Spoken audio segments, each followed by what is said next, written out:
Hi everyone, I have the pleasure today to discuss with Alix Petit. She's the CEO and founder of a well-known fashion brand born in Paris that's called Heimstone. And she's as well the co-founder of the Refreshment Club, an agency born in Paris as well that has a MENA hub in Dubai. Hi Alix, how are you? I'm very good, thank you, Margot. So you come from a world that is really born with like emotion and authenticity, etc. How do you see AI fitting into this fashion world? Well, it's a big topic because there is so much going on right now with AI. But me, like on my personal point of view, and also because I'm a creative, I feel, and this is really my belief with AI, is that like AI is a great tool, but it doesn't have any taste or any emotions, right? Yeah. So if you don't have the human factor in it to implement it, you can have like the best tools. If you don't know what you want out of it and bring this emotion, it's really hard to get a good result. So I really think like AI is an amazing tool, but you need to have human brain, human like taste to implement it perfectly. So can we, because I know for Heimstone you use it quite a lot for production and to create some visuals, etc. We will discuss about that. But can you use it as well as an inspiration tool? Yeah, I mean, I feel you can use it in like many different ways. When I started using AI for Heimstone, I started to use it for prints. So because my background is really like illustration, I love working with like many different tools, and I'm really like a hand drawing person. That's what I like. I have like thousands of like paint and aquarelle and like crayons and all of that. So I'm really like I love to work with my hand and on the paper because I love the mistakes that I will do. Like the imperfection of it. So since I started using AI for my creations, maybe like almost 3 years ago now. So really like at a very early stage. And I really like started without having a specific like, like strategy to use it. It's just like another tool, or it's like having like another material to work. Like you would work on paper, you would work on fabric, and you can also work on computers.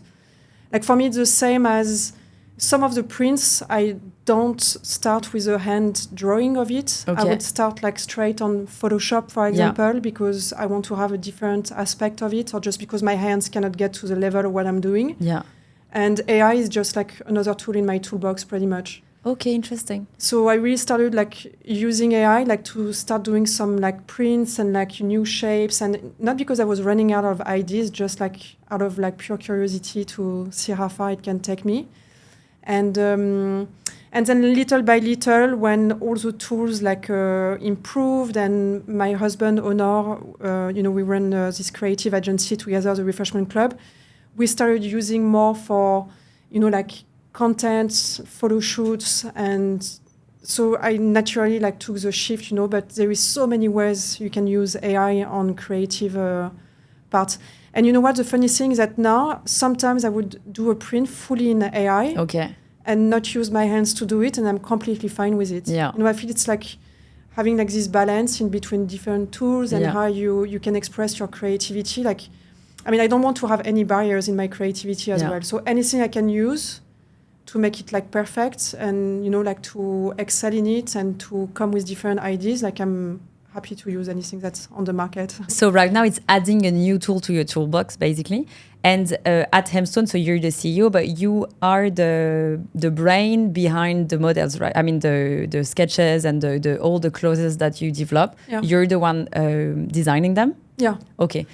Yeah, so I'm really like working on all the creative aspect of the, like on...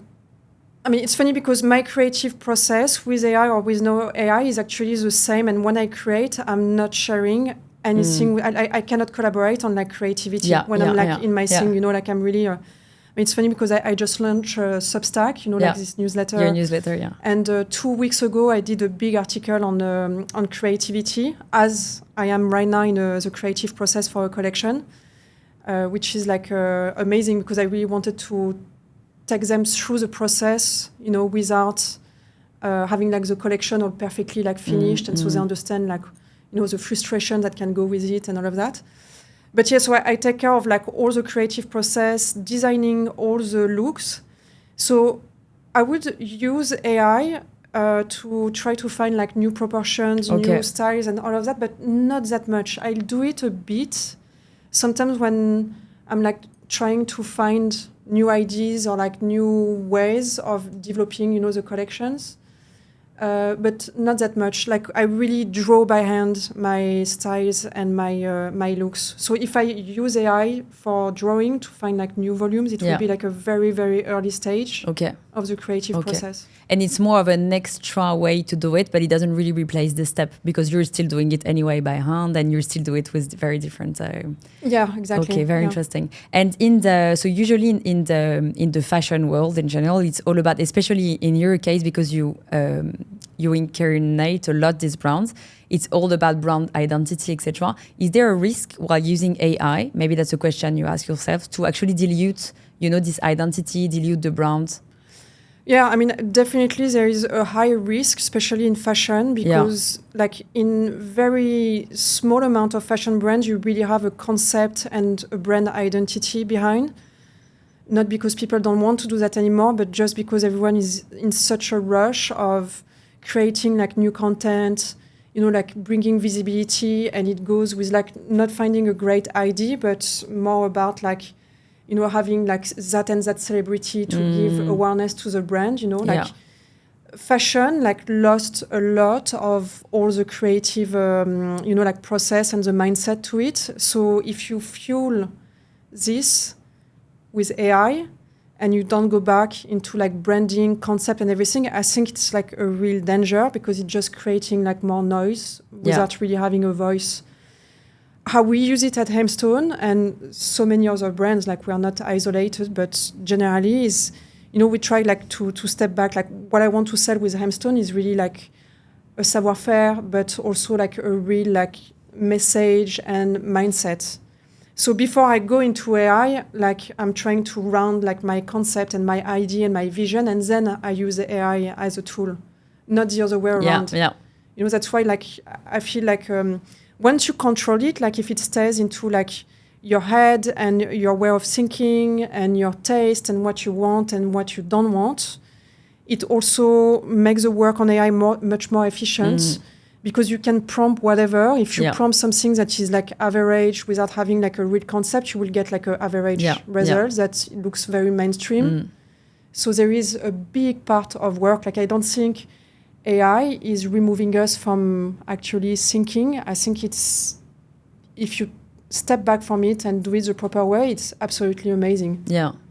Yeah, especially when, as you said, you have the full control on the entire workflow or the entire process. So you know what you want to get with AI. So if you know the results, it's much easier. The risk, I think, is more when you're like, okay, I want to launch or to develop a brand and I don't have any design skills, or I don't have any, I don't know, photographer shooting skills. So I'm going to ask AI to do something for me.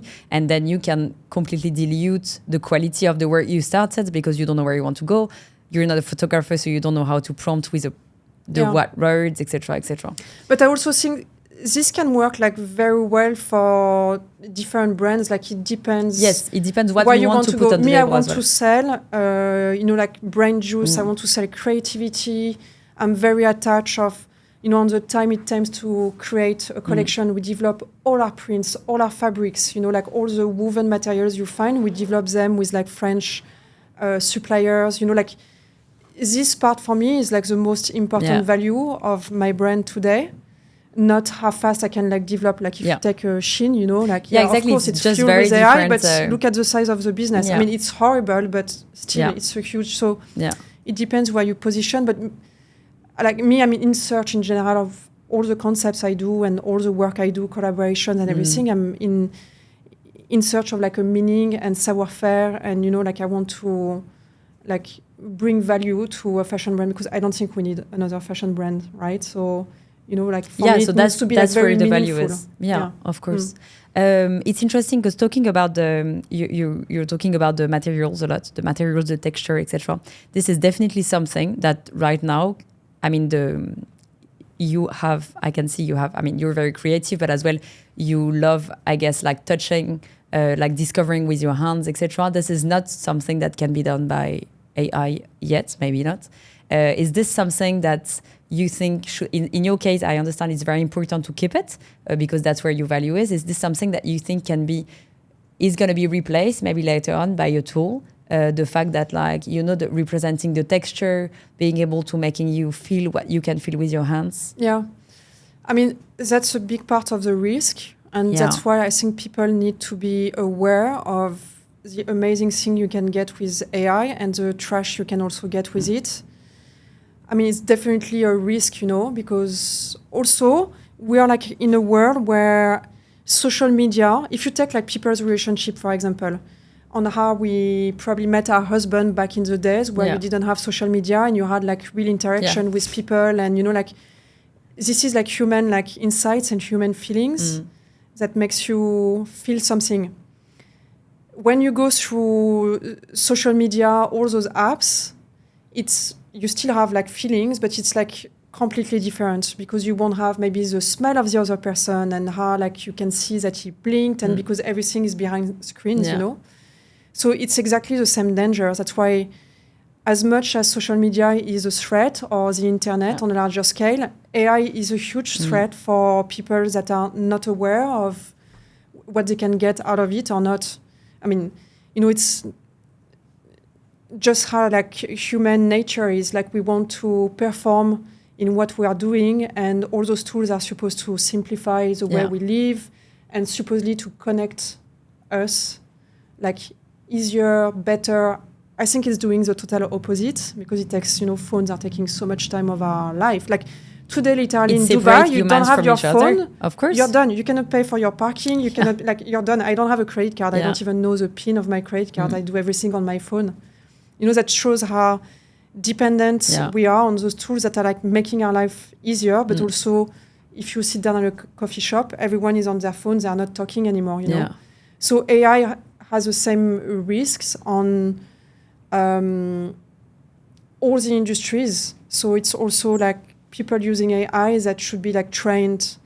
I think education in general is key nowadays to have people understand the world they are living in and what they can get out of a situation and also what are the dangers. Yeah. In the case of a business like yours, I think it's all about your personal convictions as well, about what you are ready to give away, what you are ready to, where do you want to go quicker, what do you want to show and sell, as you were saying. But as well, I guess the risk is as well the reality of the business because you're being confronted, so maybe not in the same range of products, etc., but by brands that are going to go full AI. But then I'm sure the consumer will get the difference, but it's a lot of education as well of the consumer. Yeah. So it adds even more work on your side because, like to continue like fighting for your value. Yeah. I mean, it also depends on like the ethic of a brand, my brand is very niche. It's very fashionable. Yeah. We dress up like CEOs, powerful women. We are very like for women empowerment and all of that. Some other brands like Shein is not a brand that wants to make something in fashion. It's just a business. It's very different. Me, I'm a creative person. So, like my background is like trying to create like Heimstone is like my medium, like it could be like architecture. No, it ended up like being fashion because I love textile, I love colors, and like I really have like a very strong relationship with colors and touching and feeling, the fabric. I just feel it's very deep. It depends. People like just dress up, not to be naked in the street. It doesn't have the same. So it's really like how much energy you want to put in this and how you want to, what's your goal when you start a brand. Also, one issue that is coming across is that our industry for the last 2 years have been like struggling a lot. Of course. And this is not helping because people are trying. A lot of people use AI because they think they can amplify and cut costs. This is also one of the dangers. Yeah. So they're just making more noise, producing more, but without having a real meaning. And therefore, you have customers that I think want to have like more meaningful products. When they buy a Heimstone dress, they buy into the brand, into the brand's identity, voice, and like the product sells by itself then. Yeah. But the economic crisis and what's happening in the world right now is having a very deep impact also on AI and on brands that, you know, they don't have budget. Like today, it's so expensive. You want to shoot a collection in Thailand. I mean, first you cannot do it because you have a huge climate crisis. So you're like struggling with that. Then the budgets are huge. Like, you know, so AI comes and solves this issue. But it's also creating more issues behind. So it's kind of the balance is very difficult to find. Yeah. What about your teams? So obviously there is this retail crisis. If we try to put that on the side, since you said you started using AI, let's say 2-3 years ago, at really like the beginning of Gen AI, is it changing something in the way your team is organized, or in the way you recruit, or, you know, do you already see a change in the profiles, the dynamic within the team, or the whole designing and creative process that is embedded in your teams? Or maybe it's too early? No, it's not that it's too early, but the debate in France on AI has been for those last 3 years, like, shall we go into AI or not? Like, for example, I had a big team turnover at Heimstone 2 years ago.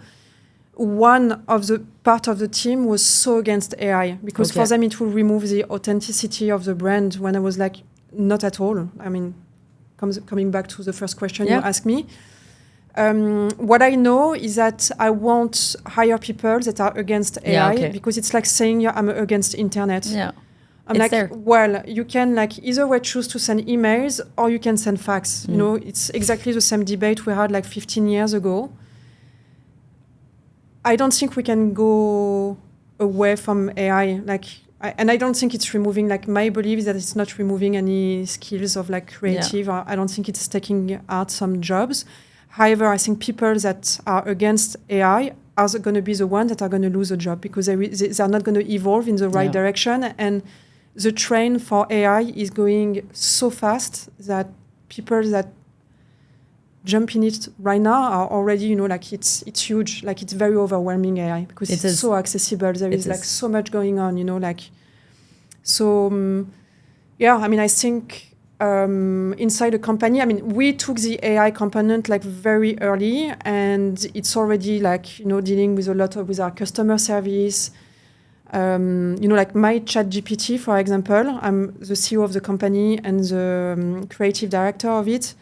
For the CEO part, I have a CMO that I created, a financial director that I created, and I speak to them a lot. It doesn't mean I don't talk to my team, but it's a way also of like structuring the business and like, you know, like thinking further without, you know, I can ask them like whatever I want. I can they can help me to make a plan on, you know, like just upscale what I'm doing.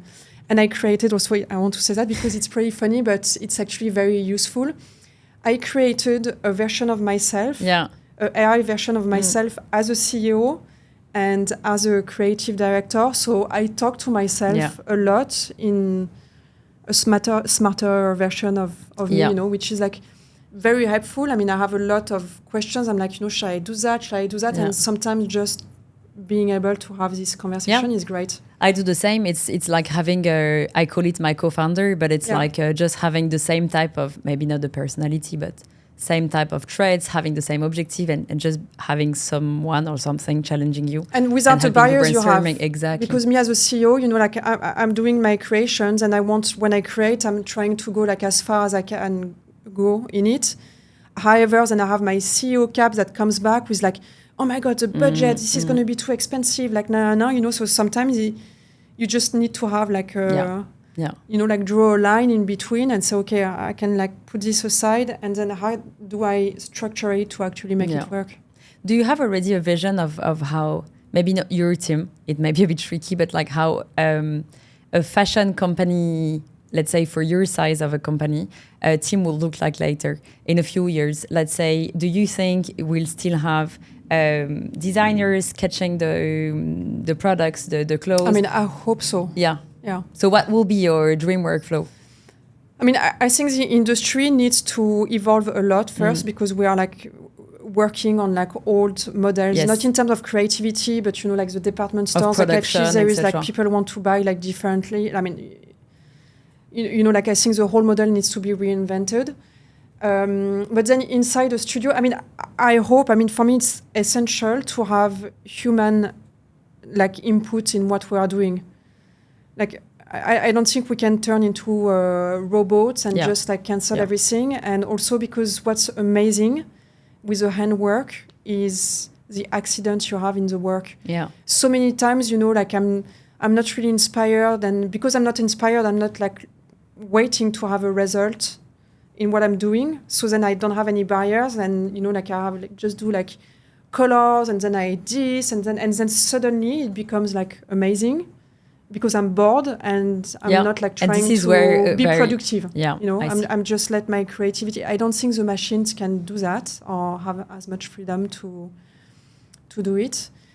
I definitely think that AI has a big role in companies to like also make the workflows like much, you know, like simple and how to improve like purchases. Like the data you can get with AI is incredible. You know, from what you order, what you're producing, how much you're selling. This is amazing to just have a very clean line of like, okay, this is how much we need to produce. This is how much, like, you know, like I think it's very good to improve on technical and performances for the company as well. Yeah. You were saying as well, some people inside your company may have been a bit against AI.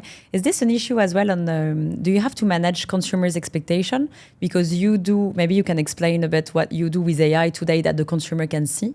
Is this something you have to manage expectation?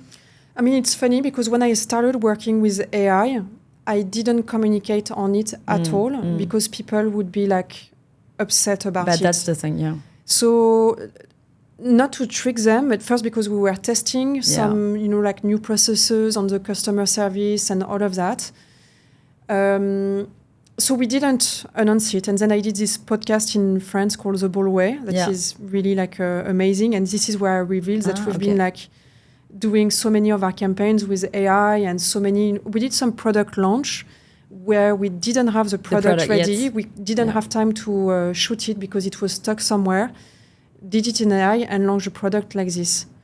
But I don't want AI to be like the main topic of discussion because I think it's not a topic. That's the big, for me, that's the risk, is that the debate will basically be on this. It's actually not the debate at all. The debate is on, do I like the product? Is it going to look good on me? Do I like the vibe or whatever? And I think the challenge when you announce that you use it, if you don't announce, we'll be like, oh, she's not transparent, etc. If you announce, we'll be like, okay, but what about, I don't know, like people will put all their, whatever scare them into the debates. Yeah, but you know, what we did like many times is, so some people said, oh, but yeah, your AI campaigns, you're doing everything in AI. That was a comment we had on a video that I shot myself with like so because we use AI, but I also shoot, you know, with like a 35mm camera. We do videos with like a old Panasonic, you know, with cassettes, like, you know, like I love the mix of both. And some people like attacked us after we revealed we did some AI, saying, yeah, it's such a shame that you did that. I'm like, it's actually not AI. That's a real video with a real model, with a real clothing. You know, it's just people, when they don't know, and especially AI, can be very frightening and very overwhelming. So they are just going to attack. But I don't have time to waste going through that type of, you know, like communication, because I want to elevate the communication on how AI can be amazing when you have like human insights and when taste. You use it properly. Yeah, exactly. It's amazing. And everyone, you know, also we had this comment saying, oh, but this campaign is fake because it's fake model, fake, and then I'm like, what do you think about all the huge campaigns you see from Vuitton and that are like completely retouched? Yeah, exactly. I'm like, it's pretty much the same. It's the same. Yeah. It's just like another tool, but it doesn't have that much of a difference because everything is fake. The hands, the skin, it has been retouched. They move the cheekbones, they move this, you know, like there is like no difference. It's just like the normal continuity of, it's like a better Photoshop tool in a way. Yeah, I think you get these messages as well because you're probably one of the few brands, not the only one, but one of the few brands that is okay to say it publicly. And a lot of people are still so scared about that they're not ready to receive this information yet. But I think in a few months, probably years, it's also ignorance. It's gonna go. ignorance It's completely. creates It's a lack of fear. education on the Yes. topic. Exactly. Yeah. It's all about. But this. I get it takes some time. So Of course. I understand people like to change mentalities, to make changes. It takes a long time, and I mean that's also, I guess, why you did your podcast is also like to explain people and teach them how it can be done the right way and how powerful it can be. Yeah, just reducing the fear and as well making people understand that we need to be curious about this because it's there anyway. So just trying to understand what it takes. That it's not that difficult to start. But yeah, interesting. I have one last question that is a bit not philosophical, but almost. Do you think one day, or maybe you think it's already the case, that AI is going to understand beauty, what beautiful means, because it's a very personal and subjective thing? Or do you think this should or this will still remain something very human? I mean, I think it would probably understanding it better than human nature because, it's so subjective what beauty is. Like, beauty can be a beautiful accident, like something that is not meant to be can be beautiful because it's here and like you didn't push for it. Then human beauty has like amazing features. It's so subjective.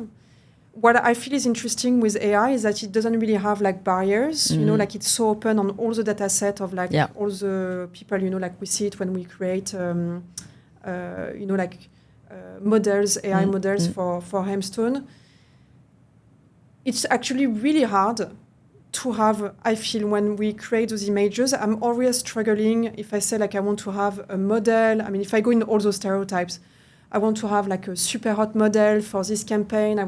Like AI doesn't get those words. It's actually really, really hard. You need to be very descriptive. Very descriptive, and it's not in terms of beauty. Yeah. It's more saying I want like a tall, blonde, South Asian girl with like Indian features, having almond eyes. Like so. It's very subjective because it doesn't actually like if you say I want a super hot model, like it will create like a stereotype, but that doesn't look like anything. Yeah. If you want to have the emotion, my notion of beauty is a lot about accidents and what's wrong in people's face or behavior. This is what makes the beauty of it. Yeah. So it's different. But the tool, when you say, I mean, people can try it. It's like you say, like, do a supermodel, blonde hair, Are you going to find it beautiful or not? I'm not sure. Yeah. And that was a big debate when about people, about models. I think it's a great example because about, like all the bias that are feeding all these models. It was like, if you say, okay, give me a beautiful woman doing blah, blah, blah, it will show basically all the models that you see in the American and European. It's always this style, like a white, tall, blonde, whatever, which is 100% biased because it doesn't represent the majority of... But that was one big thing. So I think today it's still being fed by, depending on the tool you use, obviously, if it's a Chinese tool, a US tool, etc., it's going to be fed with this bias, but it's a bit of a risk. So let's see if it understands a bit better beauty, but it's a good sign if it's... I prefer it being a tool that is super descriptive, that being a subjective tool, because then it actually can push you to change the way you see the beauty of things, of people, etc. So it's even more risky. Yeah. Okay. Thank you so much, Alix, for your time and all this insight. I think you're one of the rare person able to talk about AI in fashion. And I think it's going to change a lot in the coming years as well. So it will be interesting to follow how you continue integrating AI and where in your processes of production. I think people just need to open and like just try it, like that's the best thing when you're scared of doing something. At one point you just need to try to do it and see what happens. I think that's the good word for the end. Thank you so much. Thank you.